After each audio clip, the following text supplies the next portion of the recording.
भगवान कहते हैं और तो कुछ करो। ठाकुर जी को जितनी गाली देना वो दे दिया ना। शिशुपाल गाली देता है, भगवान कहते कोई बात नहीं, देने 100 तक छूट है, 100 के बाद इसका वध करूंगा। भगवान अपनी गाली को गाली नहीं समझते हैं, वो भी समझते हैं। भगवान को गाली सुनना होता तो किसी भक्त के मन में भाव दे देते हैं तो गाली दे आता। भगवान कहते हैं कोई बात नहीं, तुम गाली दो, प्रेम करो, तुम मेरे से ईर्ष्या करो, मुझसे जो जैसे भी जो कुछ करो मुझसे करो, मैं तुम्हारा हूं। क्योंकि गाली भी अपनों को ही दिया जाता है, प्रेम भी अपने से ही कर, विरोध भी अपने से ही। धर्म ही भगवान का वक्षस्थल है, अधर्म ही भगवान का पृष्ठभाग है। तो निज दातन ने जीवन को काट जो दई, श्री जी करुणामयी। अगर अपने ही दांत अपने जीभ को काट दें तो बताओ जीभ को तोड़ोगे कि दांत को तोड़ोगे? बताइए, जीभ को तोड़ेंगे कि दांत को तोड़ेंगे? पूज्य श्री भक्तमाली नारायण दास जी गाते थे, निज दातन ने जीभन को काट जो दई, श्री जी करुणामयी। तो काहे क्षमा दया की सृष्टि भई, श्री जी करुणा। हे श्री जी, अगर हम दंड ही देने लगेंगे तो करुणा क्षमा दया किस काम? ये कब आएगा?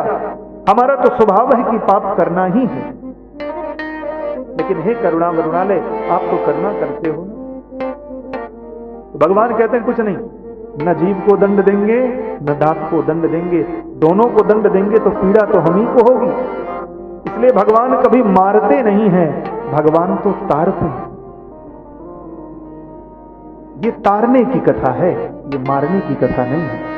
आपके भीतर के दशानन को तारने की कथा है, मारने की नहीं। कुछ मारना नहीं, मार पीट नहीं। कथा तो भगवान ने चरित्र करके बताया कि तारेंगे। तब कहते हैं लोग, तारा है सारा जमाना, नाथ हमको भी तारो, हमको भी तारो। सबरी को तारा, गीध जी को तारा, तारा है सारा जमाना, नाथ हमको भी तारा।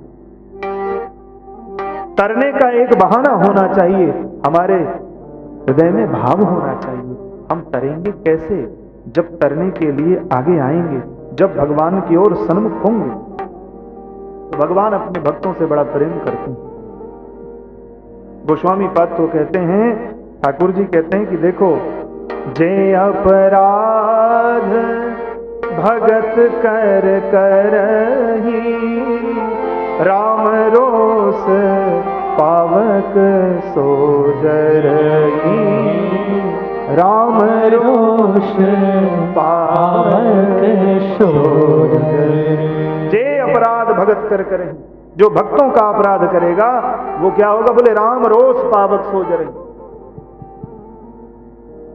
रावण को तब तक ठाकुर जी ने नहीं उद्धार किया जब तक रावण ने विभीषण पे आक्रमण नहीं करना चाहा। जैसे ही रावण ने कहा, आओ भ्रातृद्रोही, अरे तो मुझको, मेरे शत्रु को, मेरे मर्मस्थल को बता रहा है, मैं सबसे पहले तेरा समूल नाश करूंगा, तब फिर राम का वध करूंगा। इतना कहने पे ठाकुर जी समझ गए, अरे मेरे भक्त पे, तो मेरा भक्त है शरणागत। और भगवान कहते, शरणागत कहूं जे तजहि निज अनिहित अनुमान, तेनर पावर पाप में तिनहि विलोकत हान। फिर शरणागत वत्सल की शरण में आए हुए विभीषण को कोई कैसे मार सकता है? ठाकुर जी ने कहा, बहुत खेल हुआ, और जैसे ही सरसंधान किया वैसे सीताराम। बोले राजा रामचंद्र भगवान की जय हो। और कहते हैं, अब संतों की जब वंदना कर लिया तो गोस्वामी पाद कहते हैं कि बहुरे बंदी, फिर किसकी वंदना की? खल की वंदना की। अरे बहुरी बंदी खलगन सती भाए, बहुरी बंदी खलगन सती भाए, जे बिनु काज दारिने बाए, जे बिनु काज दारिने बाए, परहित हानि लाभ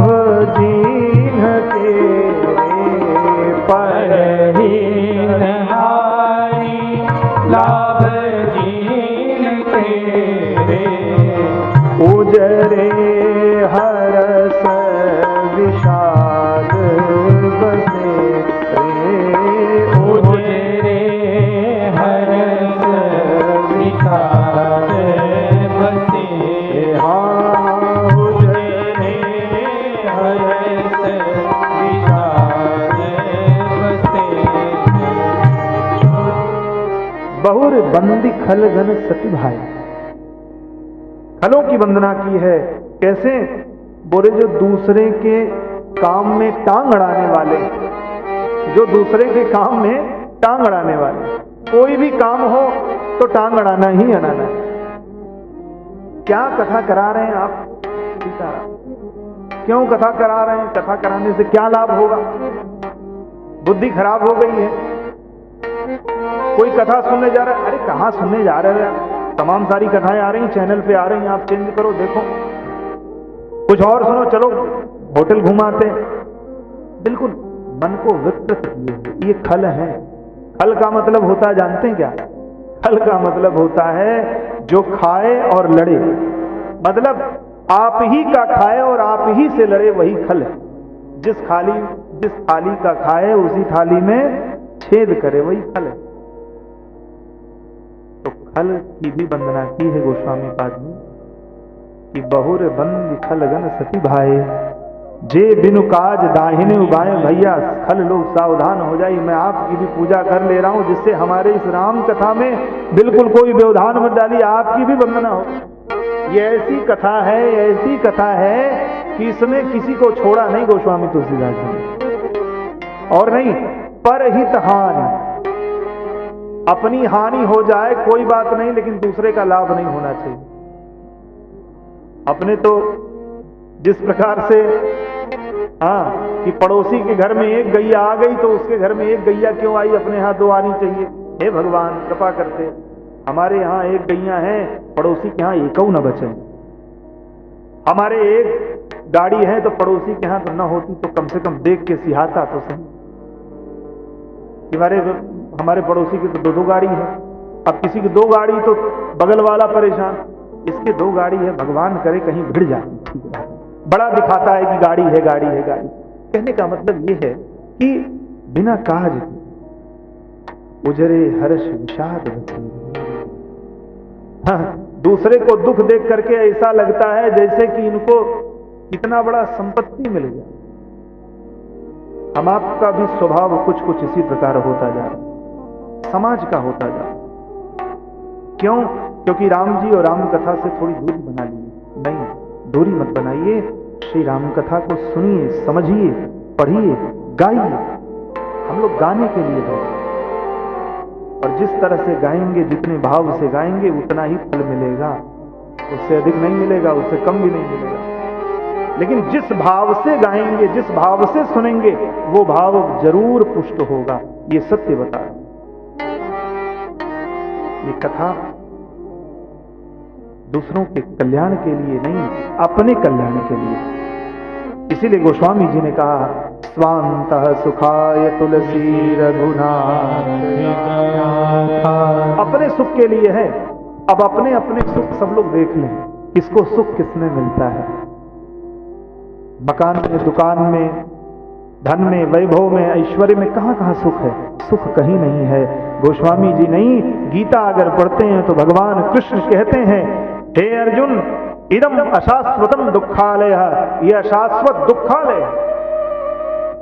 ये संसार क्या है? बोले दुख है।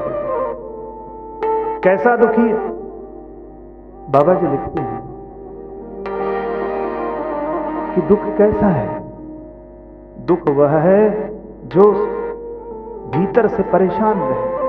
कोई सुखी नहीं है। अगर आप समझ रहे हो कि वो बड़े पड़ोसी बड़े सुखी हैं, नहीं नहीं, बहुत गाड़ी है, बहुत रुपया पैसा है, बहुत बंगला है, सब कुछ है, लेकिन पता क्या है? डॉक्टर ने कह दिया बीपी हाई रहती है, घी लगा के नहीं खाना है रोटी को, सादी रोटी खाना है। अब पड़ोसी तो घी चकोड़ के खा रहा है, आप सूखी रोटी खा रहे हो। करोड़ों की संपत्ति है लेकिन सूखी रोटी खाना है, तो जो भाग्य में लिखा है वही मिलेगा। इसलिए दूसरे को देख के सिहाई नहीं। कोई तन दुखी कोई मन दुखी, कोई धन बिन रहत उदास, थोड़े थोड़े सब दुखी, सुखी राम को दास। सुखी कौन है? बोले राम भजन करने वाला, राम जी का दास सुखी है, बाकी सब दुखी है।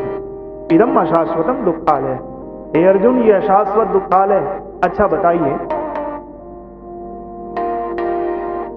ये दुखालय है तो दुखालय में क्या मिलेगा? जैसे भोजनालय में कोई जाए तो वहां भोजन मिलता है, वस्त्रालय में वस्त्र मिलते हैं, पुस्तकालय में पुस्तक मिलती है, मिष्ठानालय में मिष्ठान मिलते हैं, विद्यालय में विद्या मिलती है।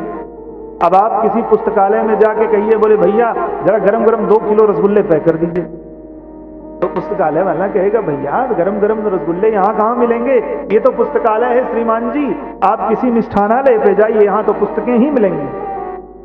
अच्छा, मिष्ठानालय में जाकर के कहिए, बोले 4 मीटर कपड़ा पैक कर दीजिए, कहेगा कहाँ भले आदमी, ये तो मिष्ठानालय है, यहाँ पे वस्त्रालय नहीं है, वस्त्रालय में जाइए। तो व्यवहारिक सत्य है, जैसे पुस्तकालय में पुस्तक मिलती है, वस्त्रालय में वस्त्र मिलते हैं, भोजनालय में भोजन मिलते हैं, ऐसे दुखालय में क्या मिलेगा? दुखी तो मिलेगा। तो हाय हाय किस बात की? सीताराम सीताराम कहिए। दुख सुख ये कैसे हैं? बोलिए भगवान की कृपा है। अगर दुख नहीं आएगा तो सुख का अनुभव नहीं होगा, और जिसके जीवन में दुख नहीं है उसके जीवन में सुख नहीं है। जिसको आप सुख मान रहे हो वो भी स्थायी नहीं है, जिसको दुख मान रहे हो वो भी अस्थायी नहीं है। गजब की बात है, न तो सुख अस्थायी है, न तो दुख अस्थायी है, न तो आप अस्थायी हैं, न तो आपके विचार अस्थायी हैं। अस्थायी केवल भगवत भजन है। अस्थायी कौन है? बोले ब्रह्म सत्यम जगत मिथ्या, ब्रह्म ही एक सत्य है, बाकी जगत सब मिथ्या, सब झूठ। झूठ ही लेना झूठ ही देना, झूठ ही भोजन झूठ चबेना, झूठ ही लेना झूठ ही देना, झूठ ही भोजन झूठ चबेना,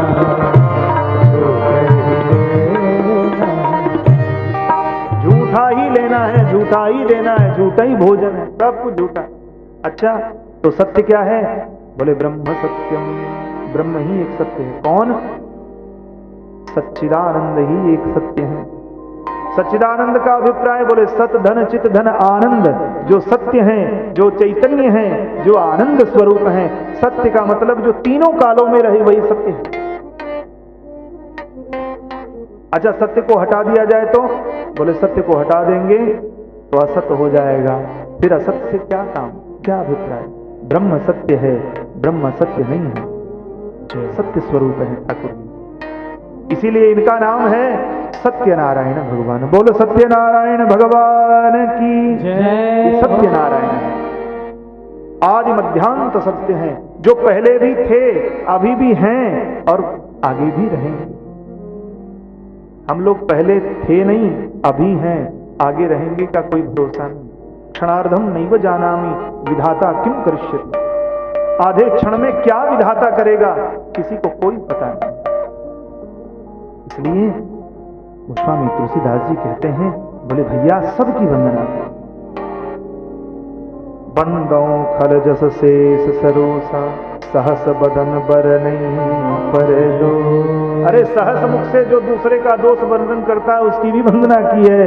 और तो और पुनि प्रणवों पिथुराज समान, पर अघ सुनई सहस दसान।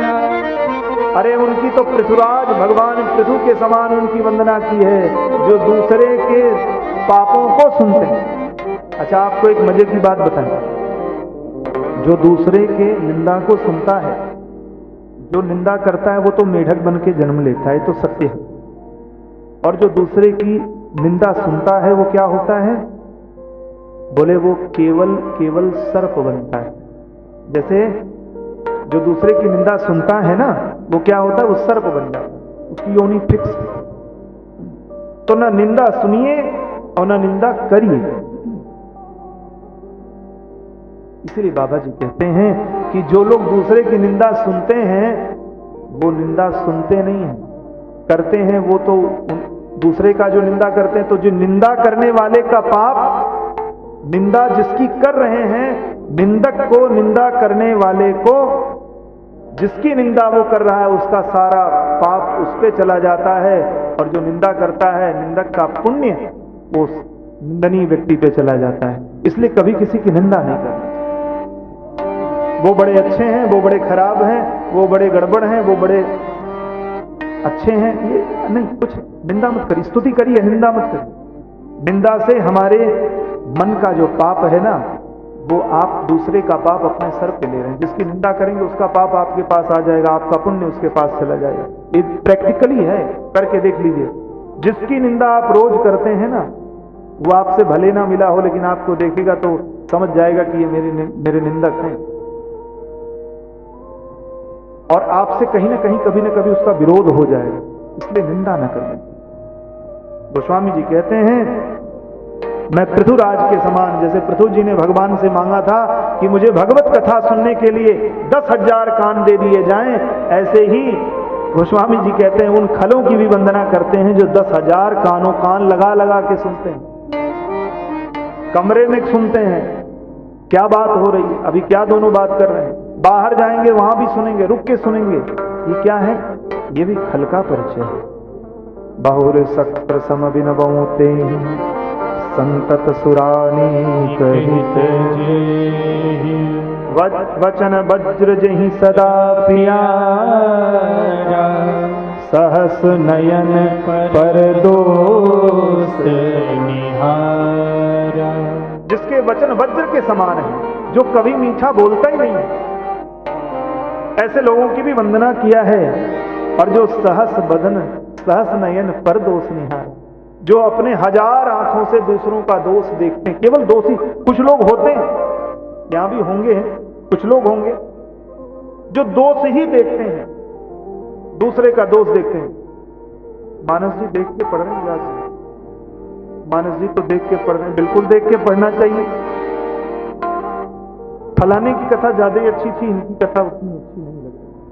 अच्छा, क्या जाना, आप तो जानते नहीं हो, आज वो 2 विवाह करके आया। दुनिया भर का जो प्रपंच लेके बैठते हैं, ऐसे लोगों की भी धन्य है गोस्वामी तुलसीदास जी की उदारता, सबकी वंदना करते हैं। उदासीन अरमीत हित सुनत न जरहि रीत, जानी पानी जुग जोरी जन बिनती करहि प्रिय। सब कुछ प्रेम सहित विनती किया है। और फिर कहते हैं कि मैं अपने ओर देखूं। अब गोस्वामी तुलसीदास जी कहते हैं, देखो, जो दूसरे के दोष को देखता है, इंगित करता है कि वो बड़े खराब हो, वो बड़े खराब, तो उंगली उधर जाती है ना, एक उंगली सामने जाती है, 3 उंगली अपने तरफ आती है। आप कैसे हैं, हु आर यू, आप कौन है? आप दूसरे को दोष दिखा रहे हैं, आप भी तो दोषी हैं, दोष देखना भी दोष है। हमारे ठाकुर जी का गजब का स्वभाव है। बाबा जी लिखते हैं, और यह स्वभाव के कारण हम आप सब ठाकुर जी के श्री चरणों में हैं। नहीं तो अगर जीवों का दोष ठाकुर जी देखने लग जाए, शायद अनंत अनंत जन्म जीव भटकता रहेगा, नाली का कीड़ा बन के घूमता रहेगा, जीवन में मनुष्य योनि नहीं, कभी नहीं प्राप्त कर सकता। क्यों? क्योंकि अगर दोष देखने लगा, कितने दोष हैं।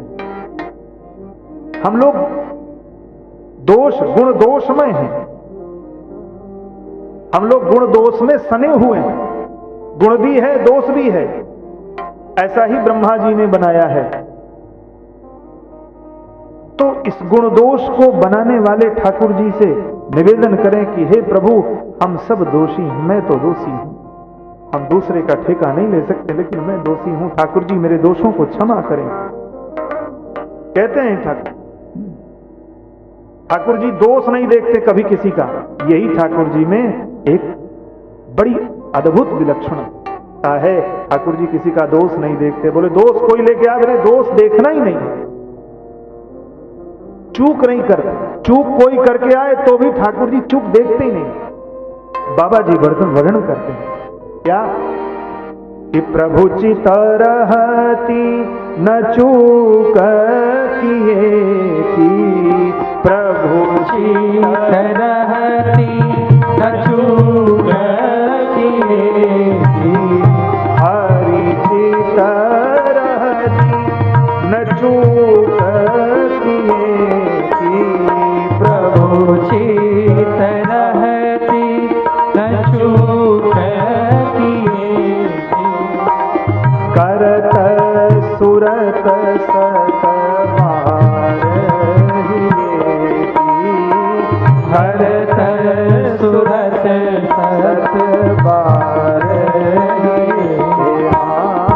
करत सुरत सत बार, हरण सुरत सत बार। भगवान के हृदय में चूक किए की नहीं रहती, भगवान दोष नहीं देखते, निर्दोष। इसीलिए भगवान कहते भाई देखो ऐसा है, दोष नहीं देखते हैं। संत जन कहते हैं प्रभुचित रहती न चूक किए। चूक अगर हो गई है तो कोई बात नहीं, लेकिन बार बार आप कर रहे हैं तो चूक नहीं है। एक बार भूल से हो गई तो चूक है, लेकिन बार बार अगर आप वो कार्य कर रहे हैं तो चूक नहीं है, फिर तो जानबूझ के कर रहे हैं, फिर तो आप दंड के भागी हैं। अवश्यमेव भोक्तव्यम कृत कर्म शुभा शुभम। इस दुखालय में सुख नहीं मिलता है, ये दुख का खजाना है, घर है। यहां जो जैसा करेगा वैसा पाएगा। तब बोले महाराज अब क्या करें, करने का फल भी मिलेगा और ना करें तो काम नहीं चलेगा। तो जो करो वो ठाकुर जी के पाद पद्मों में बांध दो, जो करो। बोले क्या करें, बोले राम जी पढ़ रहे हैं। क्या करें, बोले राम जी कथा कर रहे हैं। हमारे यहाँ संत से पूछा जाता है, संतों से, बोले सीताराम प्रसाद लाएं, बोले राम जी दे दीजिए।